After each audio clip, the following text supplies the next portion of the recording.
Brought to you by V-Guard.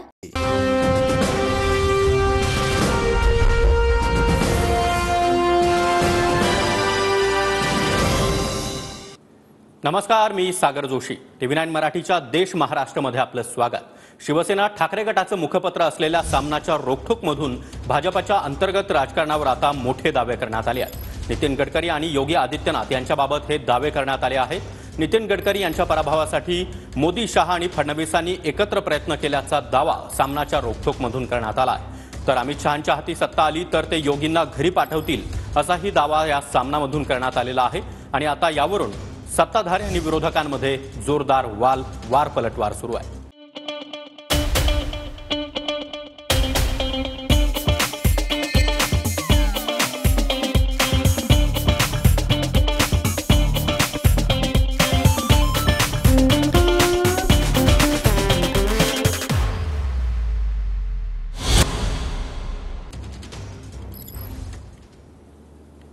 तर नितीन गडकरींचा पराभव करण्यासाठी मोदी, शहा, फडणवीसांनी एकत्र येत प्रयत्न केले. गडकरींचा पराभव होत नाही याची खात्री पटल्यावर फडणवीस हे नाईलाजाने प्रचारात उतरले. गडकरींच्या पराभवासाठी सर्व प्रकारची रसद फडणवीसांनीच पुरवली हे संघाचे लोक बोलतात.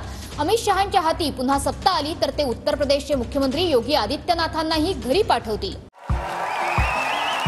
देखिए, उनका काम है अफवाह से गर्मी बढ़ाना और हमारा काम है माहौल को ठंडा रखना. हमारा नेता कैसा हो जो माहौल को रखे ठंडा वैसा हो. अब की बार वी गॉट एयर कूलर का चमत्कार. त्यामुळे योगी को बचाना है तो मोदी को जाना है हा संदेश योगी समर्थकांनीच फिरवलेला आहे. सामनातून भाजपच्या अंतर्गत राजकारणावर हे मोठे दावे संजय राऊतांनी केलेत. मागच्या वेळेस नितीन गडकरी साहेब असं म्हटले होते, तर मी 5 लाखांनी विजय प्राप्त केला तर तू खऱ्या अर्थानं विजय होईल. परंतु प्रत्यक्षात त्यांना 1.5-2 लाखांनी विजय प्राप्त झाला होता.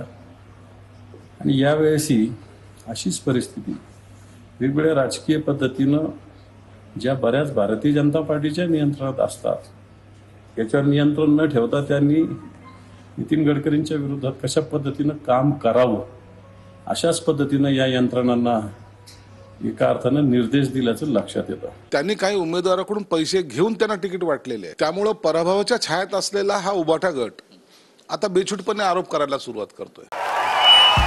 भाइयों बहनों, उनके राज में पावर रहे अनस्टेबल और हम रखे सब स्मूथ और स्टेबल.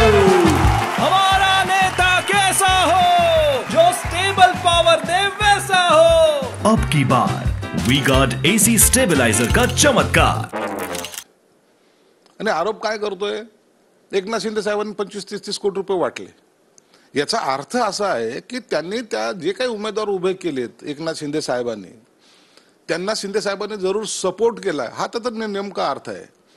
आणि यांनी पैसे घेऊन घरी जे बसलेले आहेत त्यामुळे यांचा पराभव हा निश्चित आहे. काहीतरी सनसनाटी आपल्याला निर्माण करता येईल का काय हा त्यांचा केविलवाना प्रयत्न आहे. त्यांनी आता पराभव हा मान्य करायला.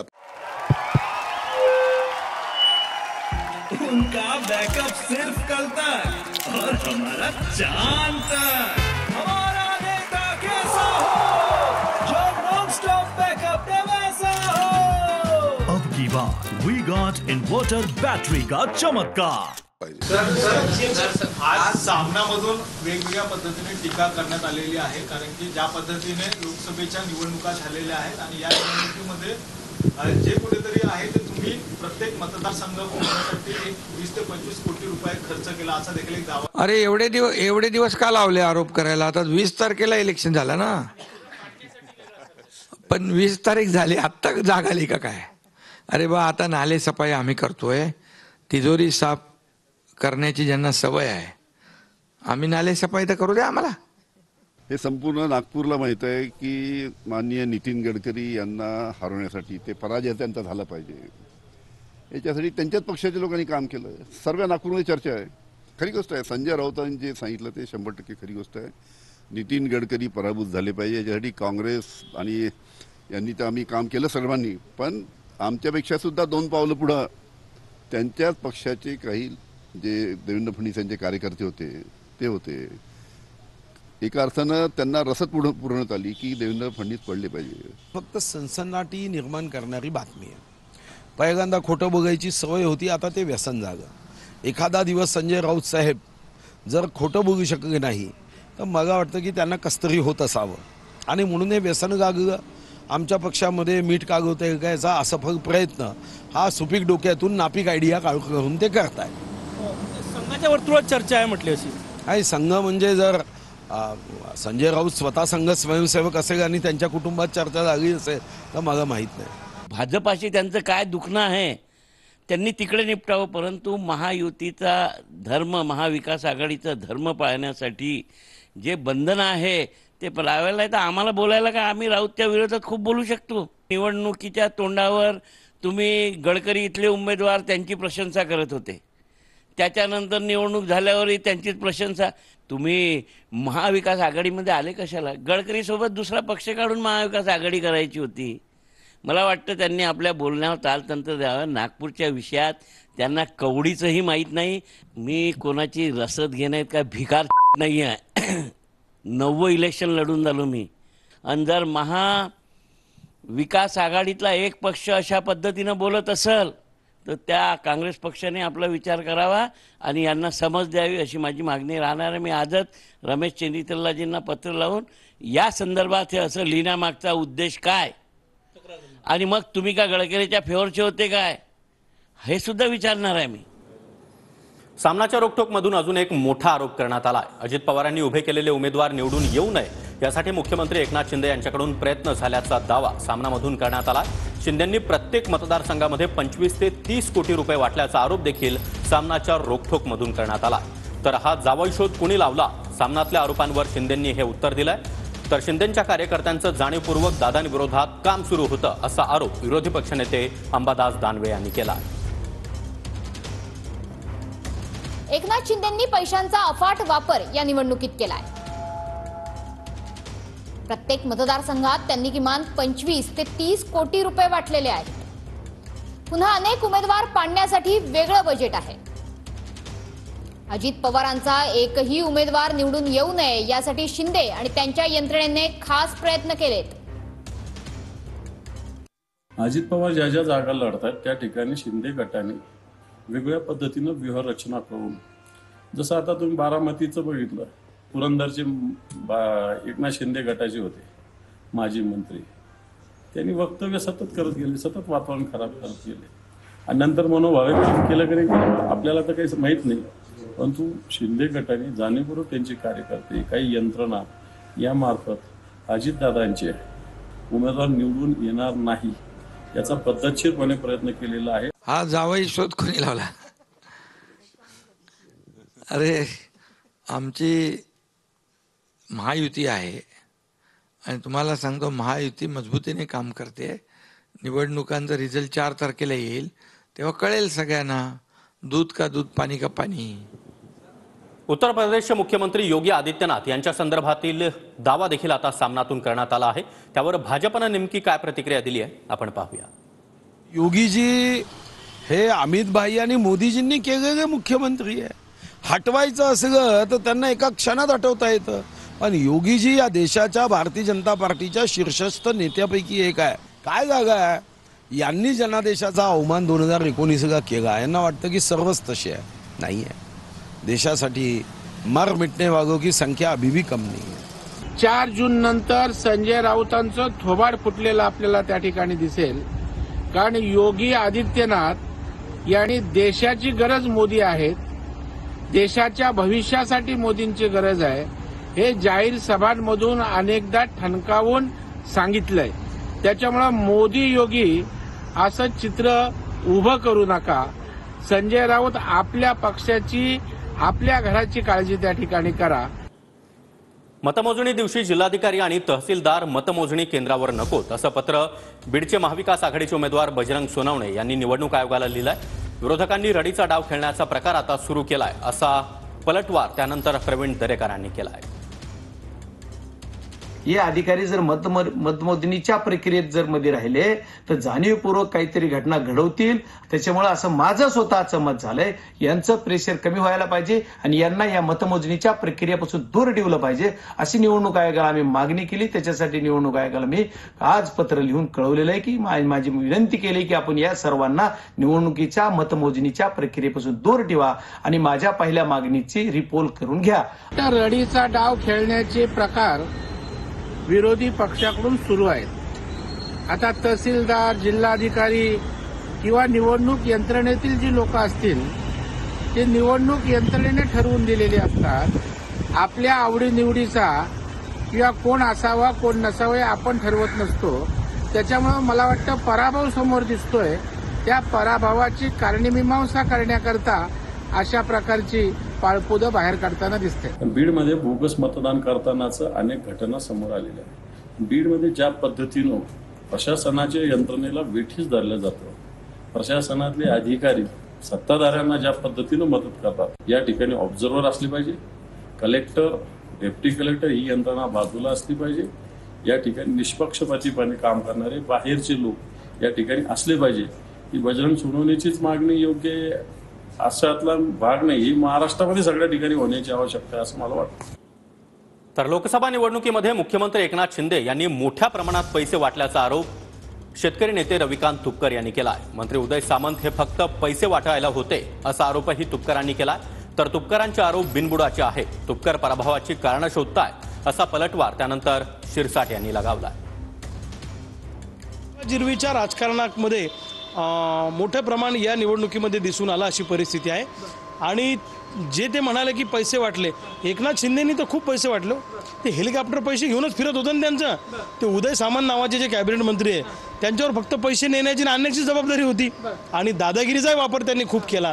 दादागिरीच्या जोरावर जर एकनाथ शिंदेनी निवडणुका जिंकायचा प्रयत्न केला, पण दादागिरीच्या जोरावर निवडणुका जिंकता आल्या असतं तर पंतप्रधान दाऊद इब्राहिम झाला असता आणि महाराष्ट्राचे मुख्यमंत्री अरुण गवळी झाले असते. असं होत नाही, लक्षात ठेवा. रविकांत तुपकरांनी काही आरोप केलेले ते सगळ्या पराभवाची लक्षणं त्यांना दिसून आलेली. पराभव झाला तर त्याची कारणं आता शोधायला त्यांनी सुरुवात केली. कोणत्या कारणामुळे पराभव झाला? मग मुख्यमंत्र्यांनी 1000 कोटी रुपये वाटले. अरे 1000 कोटी कशाला म्हणतात? काहीतरी आहे का नाही? त्याला बेस काय आहे का तुमच्याकडे? उदय सामंत पैसे वाटत फिरत होते आणि लोक शांत बसलेले होते. परंतु हे आरोप बिनबुडाचे करून स्वतःचा पराभव मान्य करणं हाच त्याच्या मागचा उद्देश आहे.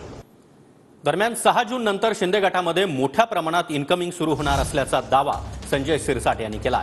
अनेक जण शिंदेंच्या संपर्कात असून शिंदे योग्य वेळी निर्णय घेतील असं देखील शिरसाट यांनी म्हटलंय. दरम्यान राजकारणामध्ये कलाटणी ठरवणारा पक्षप्रवेश राष्ट्रवादीमध्ये होणार असल्याचं सूचक वक्तव्य तटकर यांनी केलंय.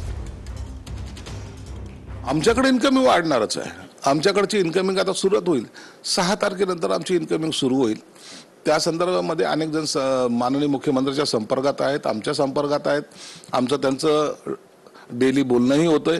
परंतु योग्य वेळेला योग्य निर्णय घेण्याची जी शिंदे साहेबाची जी काही स्ट्रॅटेजी ती त्याच वेळेला ते निर्णय घेतील. अजितदादाकडे सुद्धा अनेक लोक आता शरद पवारच्या गटाला कंटाळलेले आहेत आणि बहुतेक आमदार ते सुद्धा अजितदादाच्या संपर्कात आहेत. महाराष्ट्र आणि महाराष्ट्रातील बाहेरचे अनेक सहकाऱ्यांचा राष्ट्रवादी काँग्रेस पक्षामधला प्रवेश हा सुद्धा अत्यंत महत्त्वाचा, राज्याच्या, देशाच्या, पक्षाच्या राजकारणाला कलाटणी देणारा त्या ठिकाणी आहे. तो होणार आहे एवढंच आपल्या या बैठकीच्या मार्फत मी या ठिकाणी सूचित करू इच्छितो आहे. बीड जिल्ह्यामध्ये वादळी वाऱ्यासह जोरदार अवकाळी पाऊस बरसलाय. केज तालुक्यातील कासारी गाव त्याचबरोबर परिसरामध्ये जोरदार पाऊस झाला. तिकडे परळीमध्ये देखील अवकाळी पावसामुळे घरांवरील पत्रे उडून गेल्या. तर बीडच्या नवगण राजुरी परिसरामध्ये सुसाट वाऱ्यासह मोठ्या प्रमाणात अवकाळी पाऊस झालाय.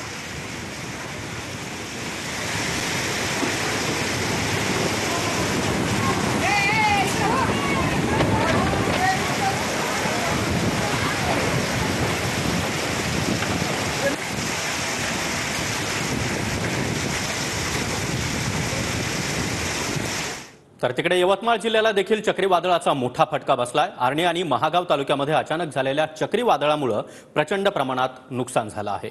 तर चक्रीवादळामुळे पत्रा उडाल्यानं 3 जण जखमी झाल्याची माहिती देखील आता मिळते आहे.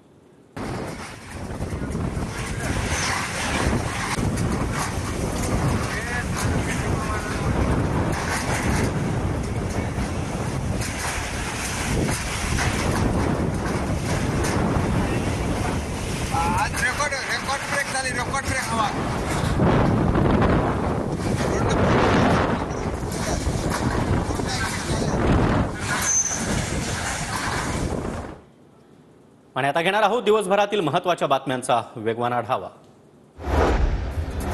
लातूरच्या चाकूरमधील महाळंगिनी या गावामध्ये वादळी वाऱ्यामुळे मोठं नुकसान. झाडं रस्त्यावर पडल्यानं कोपरा ते अष्टामोड हा रस्ता पूर्णपणे ठप्प. अंगावर वीज पडल्यानं दोघांचा मृत्यू. बीडच्या परळी तालुक्यामध्ये अवकाळी पावसाचं थैमान. अनेक घरांवरील पत्रे उडाले तर जनावरांच्या चाऱ्याचं देखील मोठं नुकसान. बळीराजा पुन्हा एकदा हवालदिल. जळगावच्या जामनेरमध्ये देखील अवकाळी पावसाचा हाहाकार. अवकाळी पावसामुळे केळीच्या बागा जमीनदोस्त. हातातोंडाशी आलेला घास हिरावल्यानं शेतकरी हतबल. जिल्हाधिकाऱ्यांसह मंत्री गिरीश महाजन यांच्याकडून बांधावर जात पाहणी. नांदेडच्या शहापूर गावामध्ये 7 दिवसांपासून पाणीबाणी. पाण्याअभावी शेतीची कामं देखील खोळंबली. ग्रामस्थांचा आत्मदहनाचा इशारा.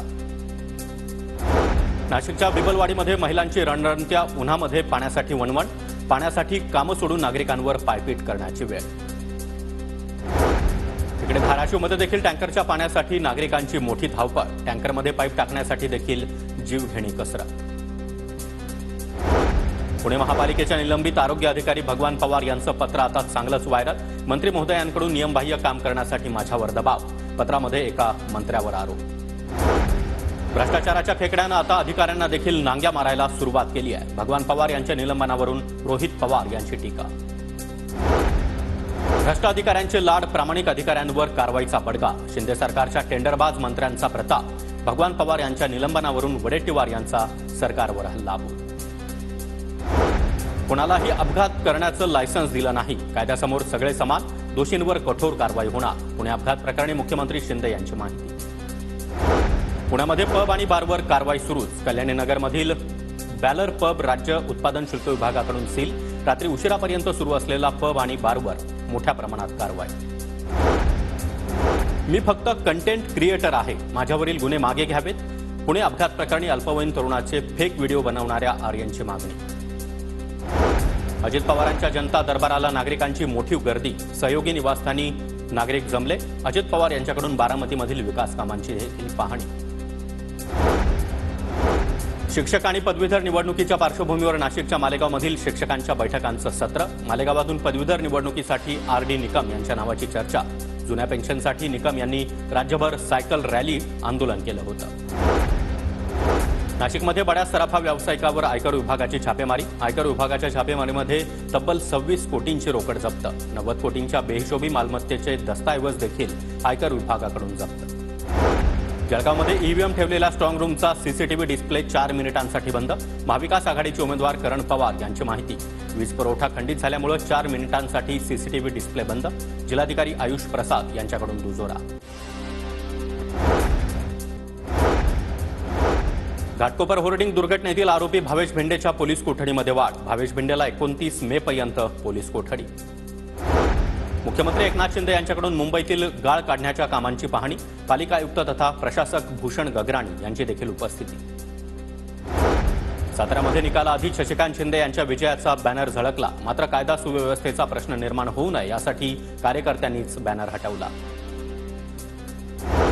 सांगलीच्या तासगाव पोलीस ठाण्यामध्ये रोहित पाटील यांचं ठिय्या आंदोलन. पाण्यासाठी आंदोलन करणाऱ्या शेतकऱ्यांना पोलिसांनी ताब्यात घेतल्यानं रोहित पाटील आक्रमक.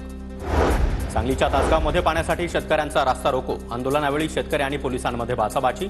10 ते 12 आंदोलकांना पोलिसांनी ताब्यात घेतलं. सावित्रीबाई फुले पुणे विद्यापीठामध्ये गांजा सापडल्याचा आरोप. विद्यापीठाच्या इमारतीबाहेर विद्यार्थी संघटनेचं आंदोलन. संबंधित विद्यार्थ्याचा वसतिगृह प्रवेश रद्द. प्रशासनाची माहिती. Brought to you by V-Guard.